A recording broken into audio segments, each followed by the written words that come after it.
Kredit olmoqchi edim.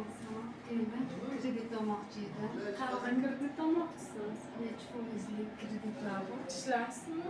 Ha. Ishlaydiganlarga bizdan mikroqarz bor.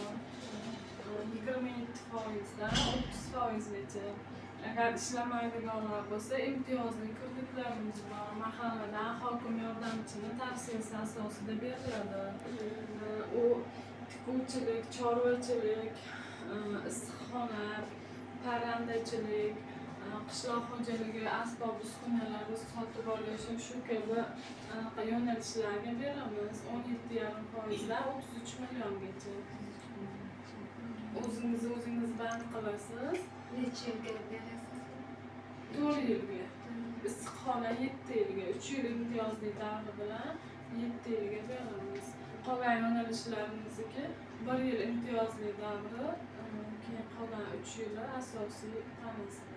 Har oy qanchadan to'laymiz o'shanda? Sizga har oy to'lashingiz kredit chiqqandan keyin grafik chiqarib beriladi o'zi. O'shanda keltirib o'tiladi. Shartga qarab. Ha.